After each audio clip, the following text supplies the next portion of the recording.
Welcome to the Experience Flow AI video series, Perspectives on Enterprise AI. I will be your host throughout the thought leadership journey we have planned for you. Experience Flow has been in stealth mode for the past few years, pioneering autonomous enterprise AI solutions. Enterprise Digital Nervous System, EDNS, has been deployed to a few pilot customers. So we're ready to start talking about our findings and more about enterprise AI. During the video series, we will be bringing on a variety of guests, product leaders, thought leaders who are working in the enterprise space focused on AI products and solutions, specifically for building and deploying in the enterprise, and developing and looking at autonomous enterprise solutions. For the first few episodes, I'll be talking with Atul Bhatnagar, CEO of ExperienceFlow.AI. The first episode we have here, we'll be starting with defining AI and the experience flow AI perspective for the enterprise. Really, how do we deploy and use these AI tools? Atul, welcome, and great to kick off our series with you with these first few interview topics. How are you doing? I'm doing great, Brent. Thank you for having me today. Welcome. I think we're going to have a great series. We're going to have a lot of great guests. Of course, as I said, you and I are going to have the first few conversations. And I think the first area I want to focus on is, defining AI. I think we throw terms and nomenclature and statements around. I'm in marketing. I do it all the time.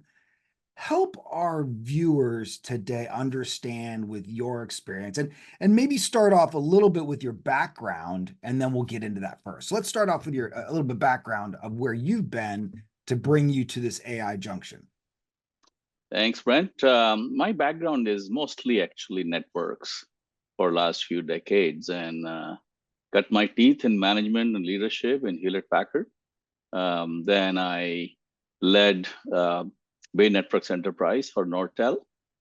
And then I went on to lead a company called Ixia Communications. They were focused on internet simulation, internet protocols, load testing. And then I went to Cambium Networks, which was just phenomenal experience from a very small setup to taking it public and building a very successful business.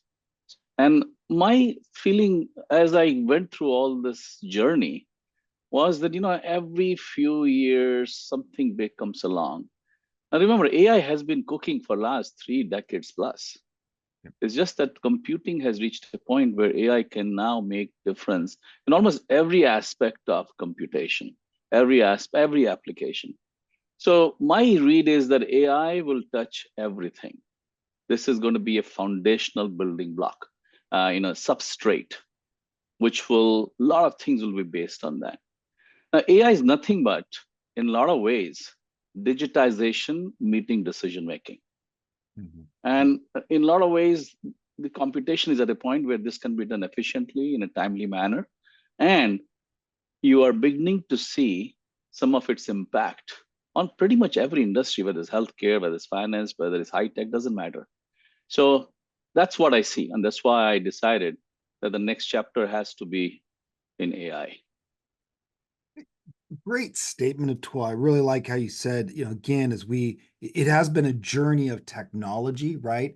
We have compute, cloud, the ability now to actually do AI. It's been in the cooker for a long time, but it's progressed to a point now where now it's actually feasible.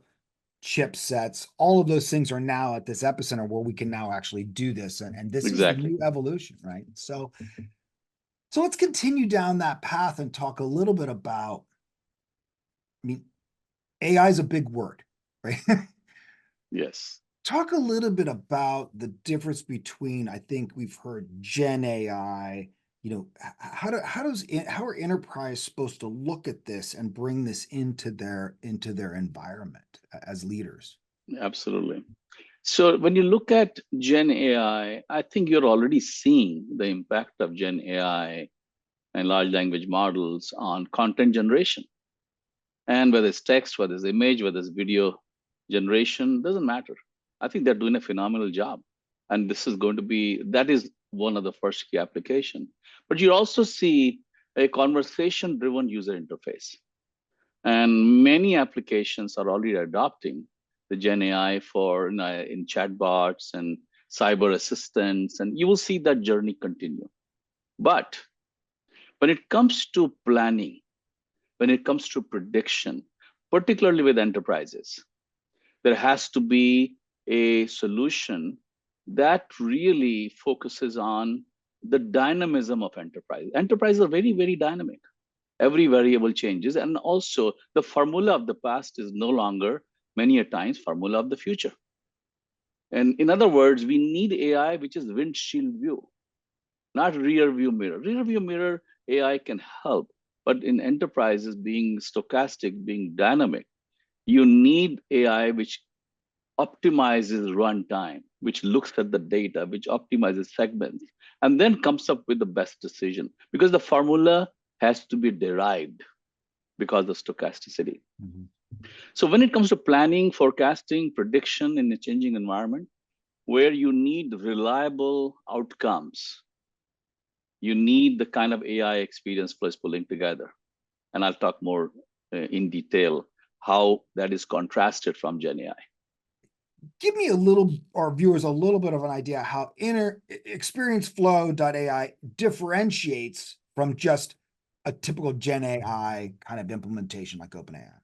Brent, excellent question.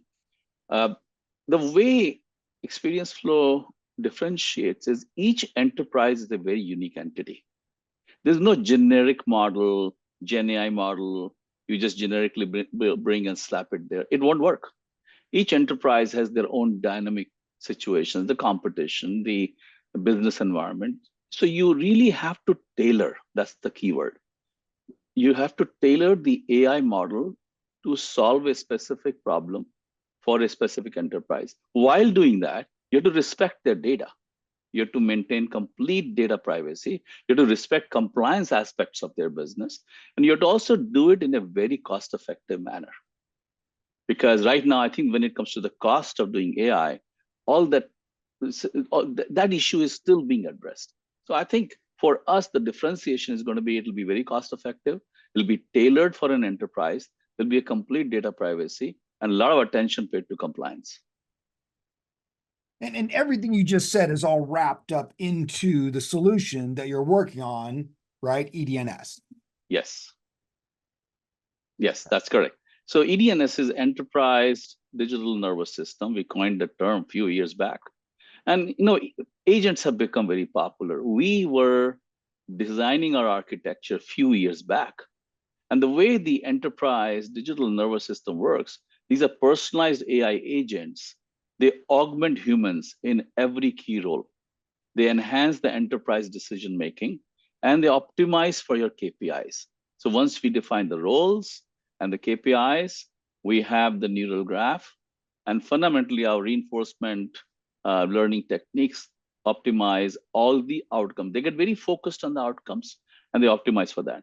The neural graph really, in a lot of ways, dynamically is updating your business plan, finding that winning path in those rapidly changing conditions. So that's the essence of what we do in the EDNS, and it makes your business plan living and breathing. It gives you a visual pulse of your business. And depending on each enterprise, as I said earlier, each has a different personality. You decide which problem to attack in a very holistic manner. So when you say, I mean, and how would an enterprise look at that? How is that contrasted from Gen AI, right? I mean, because I mean, if I'm an enterprise, I just go out and sign up for OpenAI or bring in a large language model. I mean, I think there's a little bit more to that than, I mean, we've seen some of that, but that seems very, again, trivial, right? You can create words and create marketing and content, but how does that help the enterprise on a day-to-day, like, cash flow ROI? Exactly. So, the kind of things we are doing is we're, again, focused on dynamic business environments where conditions are changing. And what we have put together is a very cutting edge AI agent based enterprise decision making solution. And it's very much the foundational element for our architecture is multi agent reinforcement learning and graph neural networks. Those are our foundations. And our key focus using this technology is make your business plan living and breathing, not a paper tiger, set and forget, which is what happens most of the time. But really make a business plan living and breathing, always executing winning path for your KPIs. You have different roles, your different KPIs. Always find in the dynamic environment, despite stochasticity, find the winning path. So as a result, our focus becomes very much making sure there are business outcomes based on those KPIs, things like revenue acceleration, cost optimization, cash flow optimization, gross margin improvement. These are very fundamental things when you're executing a business plan. That's what we're focused on. So if you're talking to an enterprise, on a one-to-one, what's the number one most important thing they need to start thinking about as they start their AI journey or incorporating AI tools or solutions into their enterprise? I think the first is to always know what do you want to optimize in your business plan. I think before you even focus on AI, for some companies, cash flow optimization is the key issue. For some companies, just improving gross margin is key. For some companies, sales productivity is a very key part of the business plan, and how do you execute the business plan? Those things matter. So each enterprise has a personality.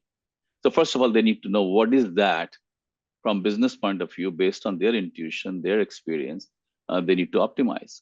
Once they have done that, then the data required to come up with the AI-based solutions really needs that enterprise data strategy to some extent. Doesn't have to be perfect, but to some extent. And there's another area we are differentiating. We need very limited data. We use synthetic data. So we want to make sure that enterprises who don't have a massive data strategy, they can also benefit from AI. So that's another key differentiation we're pulling together. But I would say having a data strategy, knowing what you want to optimize, and then working with an AI company that can transition from that your dream or your theory into AI-based solution. And that's where you generally need a company who can bridge the business and technology with the AI platform. Any closing thoughts to our viewers?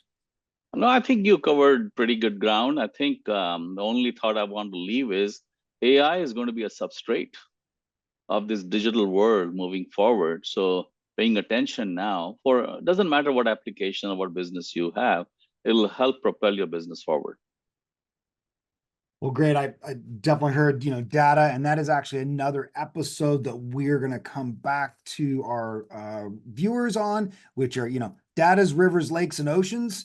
We got to talk about all those things and how that's an important strategy of AI. So that'll be another episode. Atul, thank you for your time today and giving us a perspective on AI and where the differentiators are between Gen AI and other enterprise implementations. Thank you, everybody, for listening to our quick overview perspectives on enterprise AI. Please subscribe. We'll be coming back with more episodes every other week, and we will talk to you then. Have a great time.